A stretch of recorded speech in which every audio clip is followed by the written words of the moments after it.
स्वागत है आप सभी का हमारे YouTube चैनल ज्ञान आरवीएल में। दोस्तों आज हम लेकर आए हैं आज होमगार्ड स्पेशल का 10वां बूस्टर डोज सीरीज का 10वां पार्ट है, ठीक है।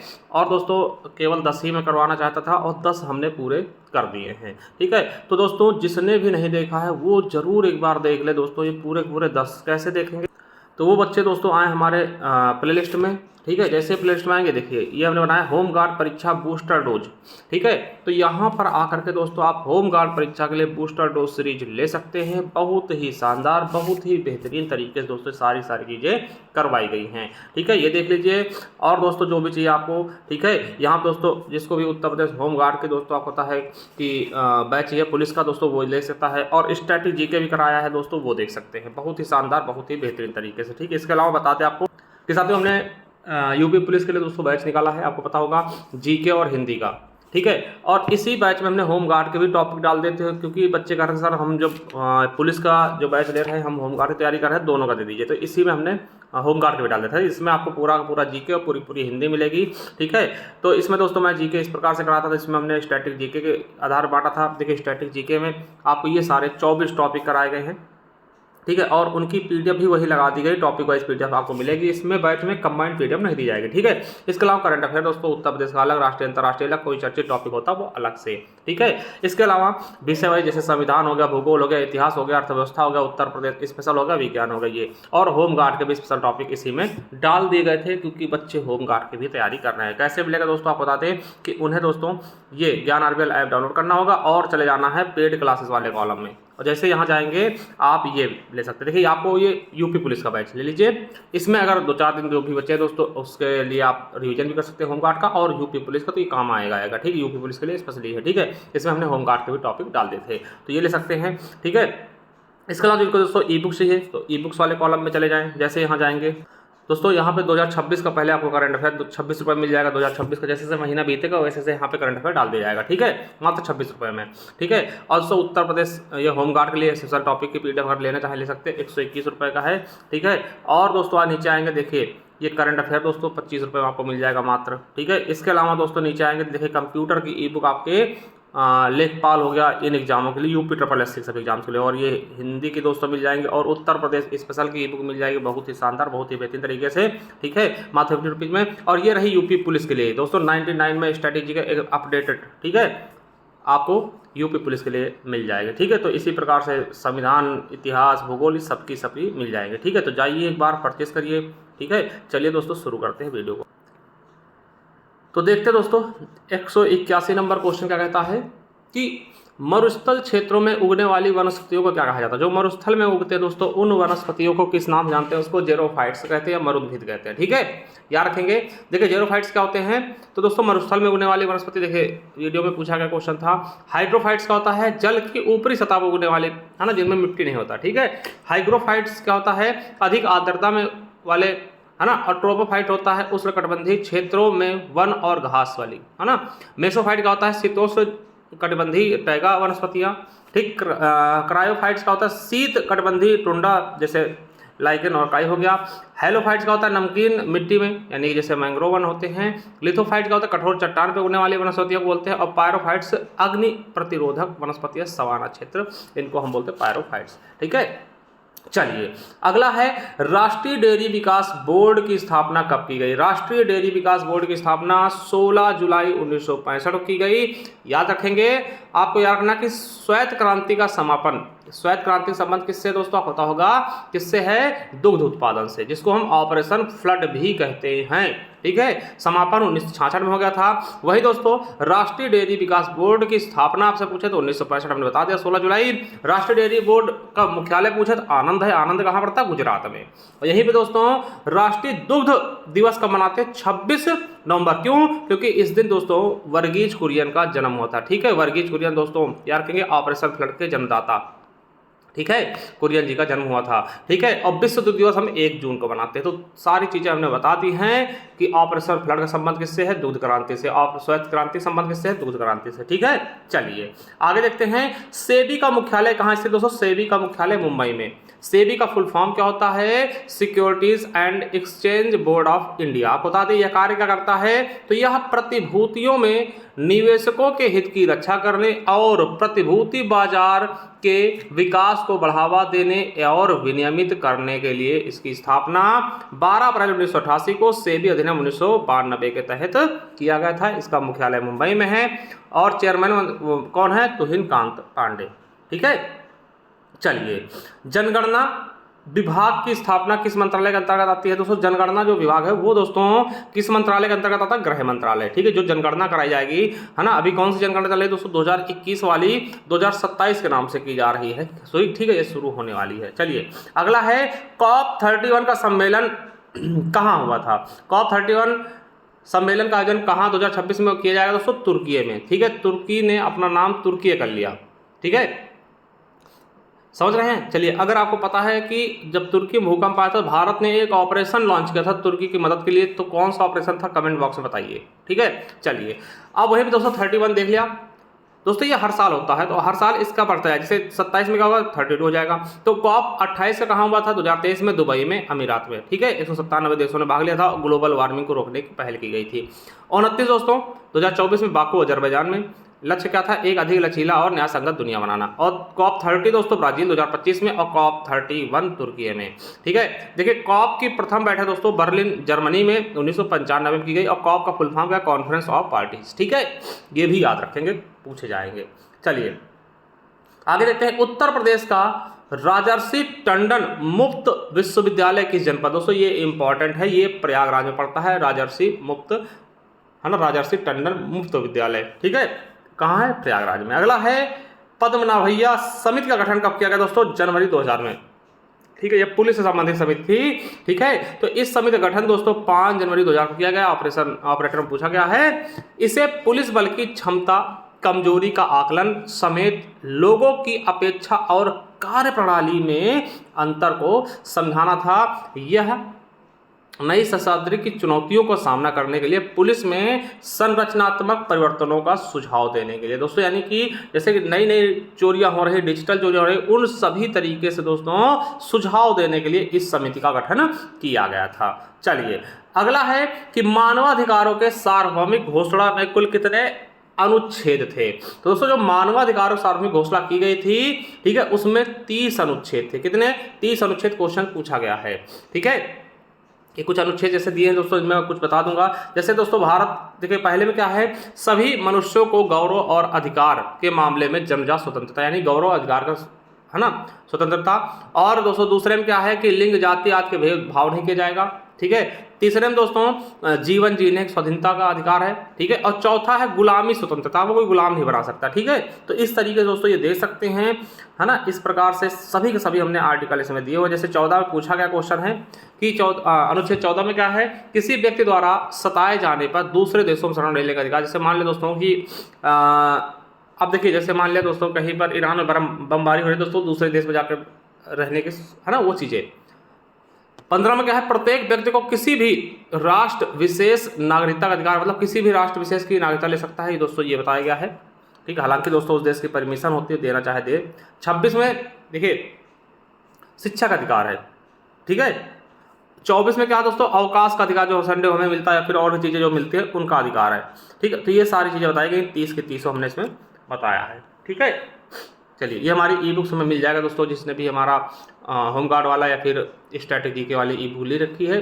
ठीक है, तो उसमें ये सारा का सारा चीज़ें आपको बहुत ही शानदार तरीके से मिल जाएंगे। चलिए अगला है कि विश्व की सबसे बड़ी औद्योगिक पुलिस बल कौन सी है दोस्तों, तो केंद्रीय औद्योगिक सुरक्षा बल। ये विश्व की सबसे बड़ी, उद्योगों के लिए बनाई गई स्पेशली, ठीक है, कारखानों के लिए। ठीक है, तो केंद्रीय औद्योगिक सुरक्षा बल यानी CISF, central industrial security force इसका नाम है, फुल फॉर्म है। इसका गठन 10 मार्च 1969 को हुआ था। मुख्यालय दोस्तों इसका नई दिल्ली में है।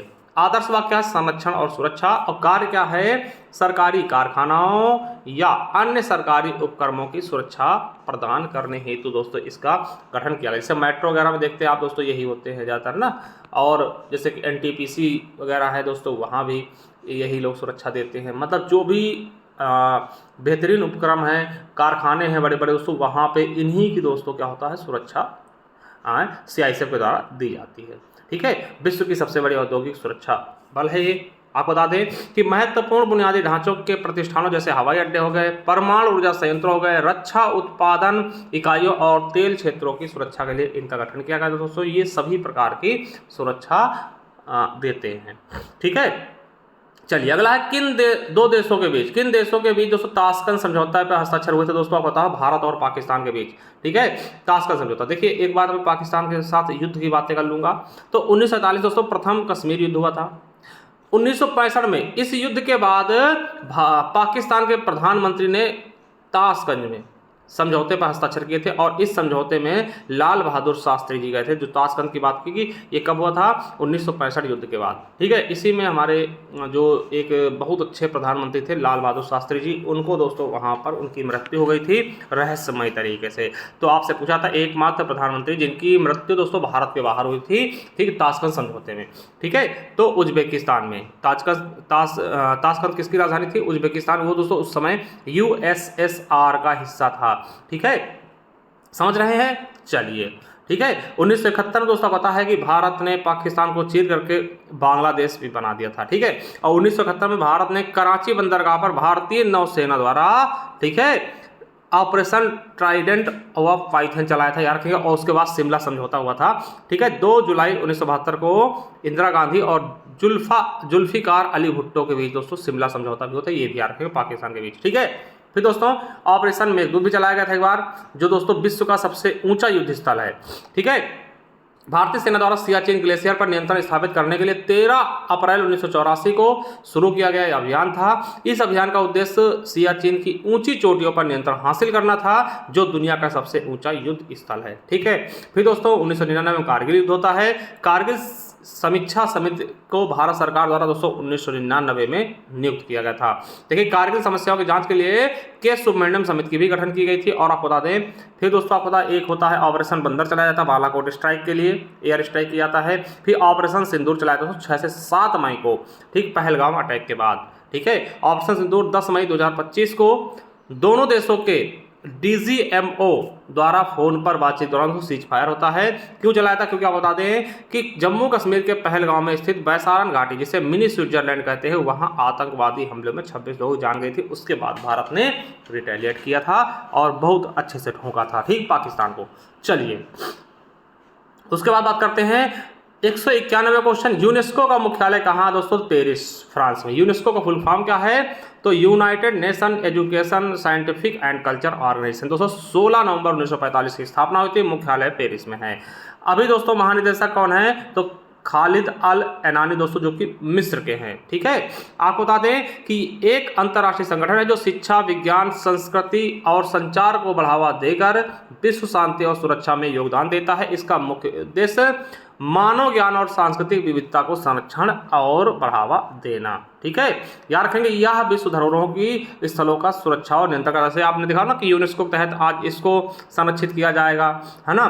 तो ये चीज़ें, तो ये कोई भी दोस्तों आपका प्लेस होता है उसको संरक्षित भी करते हैं। ठीक है, रिपोर्ट कौन कौन जारी करते हैं, तो वैश्विक शिक्षा निगरानी रिपोर्ट, लिंग समानता सूचकांक भी इन्हीं द्वारा जारी किया था, क्वेश्चन पूछा भी गया है। विज्ञान रिपोर्ट, वैश्विक महासागर विज्ञान रिपोर्ट, भारत के लिए शिक्षा की स्थिति रिपोर्ट, अभिव्यक्ति की स्वतंत्रता और मीडिया विकास में विश्व रुझान, संयुक्त राष्ट्र विश्व जल विकास रिपोर्ट भी यही प्रकाशित करते हैं। चलिए, केंद्रीय औषध अनुसंधान संस्थान कहाँ है, तो दोस्तों लखनऊ, उत्तर प्रदेश में। इसके अलावा इंदिरा गांधी राष्ट्रीय वन अकादमी कहाँ है, देहरादून में। केंद्रीय औषध अनुसंधान कहाँ है, लखनऊ में। और भारतीय मौसम वेधशाला कहाँ है, पुणे में। केंद्रीय वनस्पति अनुसंधान कहाँ है, लखनऊ में। और केंद्रीय मस्तिष्क अनुसंधान संस्थान कहाँ है, गुरुग्राम, हरियाणा में।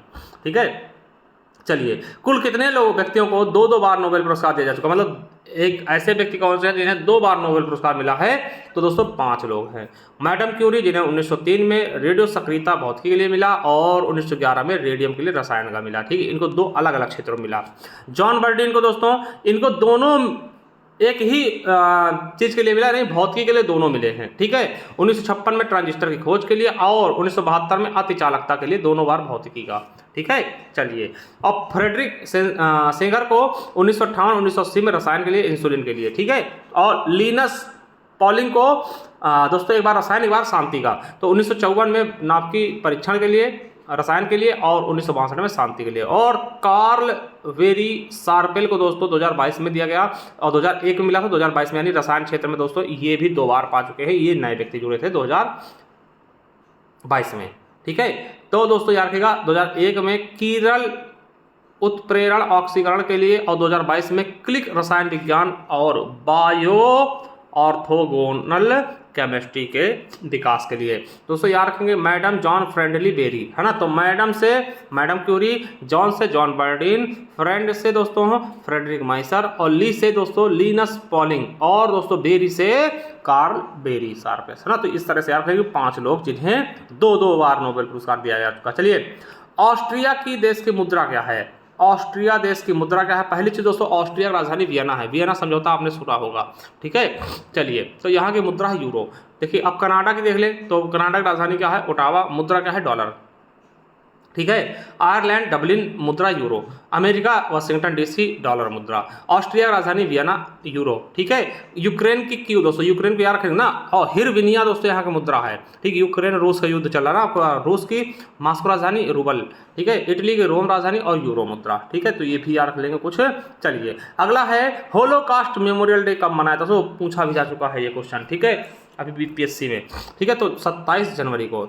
इसको हिंदी में क्या बोलते हैं? अंतर्राष्ट्रीय प्रलय स्मरण दिवस। ठीक है, हर साल 27 जनवरी को मनाया जाता है, जो नाजी शासन द्वारा की गई 60 लाख यहूदियों और अन्य लोगों की हत्या के पीड़ितों की याद दिलाने के लिए दिन को रखा गया होलोकास्ट दिवस के रूप में मनाते हैं। ये बीपीएससी में भी पूछा गया क्वेश्चन। ठीक है, तो याद रखेंगे होलोकास्ट मेमोरियल डे यानी कि अंतर्राष्ट्रीय प्रत्यक्ष प्रलय स्मरण दिवस का मनाते हैं, तो 27 जनवरी को। चलिए, उज्ज्वला योजना को किस मंत्रालय द्वारा संचालित किया गया?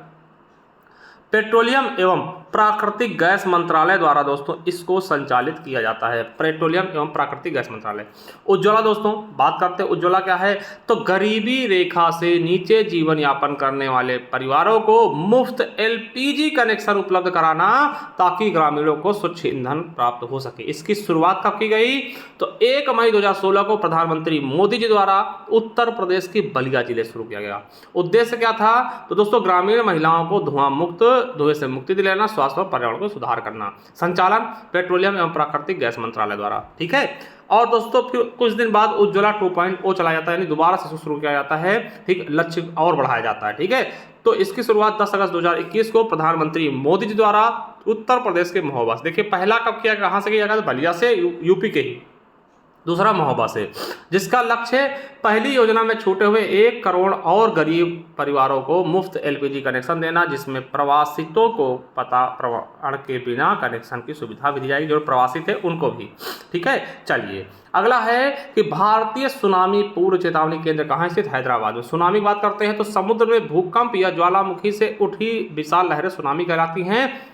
भारतीय सुनामी पूर्व चेतना केंद्र कहाँ है? हैदराबाद में। विश्व सुनामी जागरूकता दिवस का मनाते हैं 5 जून को, और इस बार दोस्तों जो थीम था 2025 में सुनामी का, है ना, मतलब सुनामी दिवस का जागरूकता का थीम क्या था? सुनामी के लिए तैयार रहें, सुनामी की तैयारियों में निवेश करें। सुनामी शब्द का संबंध जापान से है। ठीक है, उत्पत्ति मैंने बताया कि भूकंप हो गया, भूस्खलन हो गया, मलबे से जल में गिरने से दोस्तों जल की सतह के नीचे भूस्खलन होता है। ठीक है, यही चीजें याद रखेंगे। चलिए आगे देखते हैं। ग्रीष्म काल में उत्तर भारत में बहने वाली पवनों को क्या कहते हैं दोस्तों? तो उसको हम क्या बोलते हैं? लू बोलते हैं दोस्तों। ग्रीष्म काल में उत्तर मैदानों पर बहने वाली पवन तो लू कहलाती है। पेट में पूछा गया है। अब दोस्तों लू चलेंगी। ये दोस्तों जब हमारे यहाँ मौसम होता है किसका? आम का, जामुन का ना, जामुन थोड़ा लेट होता है, आम का अब दोस्तों चलने वाली है। ठीक है, बहुत ही भयंकर तरीके से आपको बता दें। उत्तर भारत और पाकिस्तान के मैदानी इलाकों में गर्मी के महीने में यानी मई जून में अधिकतर करके चलने वाली एक बेहद गर्म और शुष्क और धूल भरी हवा को, जो अत्यधिक तापमान 45 से 50 डिग्री तक के कारण शरीर का तापमान बढ़ा देती है, जिससे लू लगना यानी हीट स्ट्रोक हो गया, निर्जलीकरण, हाइड्रेशन, डिहाइड्रेशन जैसे गंभीर स्वास्थ्य समस्याएं हो सकती हैं। तो लू में बाहर नहीं निकलते। ठीक है, चलिए ददरी पशु मेला कहाँ है दोस्तों? ये ददरी पशु मेला कहाँ लगता है? बलिया में। वो भारत का दूसरा सबसे बड़ा पशु मेला है दोस्तों, ये बता दें आपको, और कार्तिक पूर्णिमा को गंगा नदी तट पर लगता है। और पहला कौन सा जो भारत सबसे बड़ा दोस्तों, भारत में नहीं एशिया का सबसे बड़ा पशु मेला कौन सा है? तो सोनपुर पशु मेला बिहार में। और विश्व का सबसे बड़ा मेला कौन सा है? तो दोस्तों वो कुंभ है। ठीक है, विश्व का सबसे बड़ा मेला कौन है? कुंभ है। और सबसे बड़ा पशु मेला एशिया कौन सा है? तो वो दोस्तों सोनपुर है बिहार का। ठीक है, ये पशु मेला, तो ये भी याद रखेंगे, क्वेश्चन पूछा जाता है। ठीक है, चलिए अगला है 200वां क्वेश्चन कि हाल ही में 2024-25 के लिए उत्तर प्रदेश सरकार के सर्वोच्च खेल सम्मान लक्ष्मण पुरस्कार, दोस्तों ये पुरुषों के लिए है। कितने खिलाड़ियों को दिया? 5 खिलाड़ियों को। महिलाओं में क्या दिया था दोस्तों? तो रानी लक्ष्मीबाई, जो 4 महिलाओं को दिया गया था। ठीक है, अभी आपको बता दें इसका प्राइस बढ़ा करके 10 लाख कर दिया गया ना, वो मैं बता चुका हूँ पहले। चलिए तो दोस्तों किसको किसको दिया गया? तो उत्तम सिंह को हॉकी के लिए गाजीपुर से संबंधित है, अभिजीत कुमार को जिम्नास्टिक के लिए प्रयागराज से संबंधित है, जोंटी कुमार को कुश्ती के लिए गौतम बुद्ध नगर संबंधित है, और यश कुमार को पैरा कैनोइंग के लिए आगरा संबंधित, और प्रवीण कुमार को पैरा एथलीट के लिए गौतम बुद्ध नगर संबंधित है। तो दोस्तों ये आपने पूरी तरीके से देख लिया, समझ लिया और अच्छे से याद कर लिया। ठीक है दोस्तों, तो आज से ये हमारी सीरीज दोस्तों समाप्त होती है। आपने अगर पहले सीरीज नहीं देखी तो पूरी सीरीज कंप्लीट कर लीजिए, बहुत ही शानदार, बहुत ही बेहतरीन तरीके से। एक बार फिर से बता दूं कि आप हमारे ज्ञान आरवीएल ऐप को डाउनलोड करें दोस्तों, और चले जाइए, जैसे आपको कोई भी ई बुक चाहिए, पीडीएफ चाहिए, आप ई बुक्स वाले कॉलम में चले जाएं, हमारा कोर्स चाहिए दोस्तों पेड क्लासेस वाले कॉलम में चले जाएं। ठीक है, बहुत ही शानदार तरीके, बहुत ही बेहतरीन तरीके दोस्तों सारी चीज़ें इकट्ठी की गई हैं। तो ये दोस्तों आपको मिल जाएगा यूपी पुलिस हिंदी व जीके बैच 2026 के नाम से, यहाँ जाकर के बैच ले सकते हैं, जो कि आपकी उत्तर प्रदेश पुलिस के लिए बहुत ही इंपॉर्टेंट होगी। ठीक है, बाकी दोस्तों मिलते हैं नेक्स्ट वीडियो में, तब तक के लिए जय हिंद, जय भारत, वंदे मातरम। Thank you, love you all, bye, take care.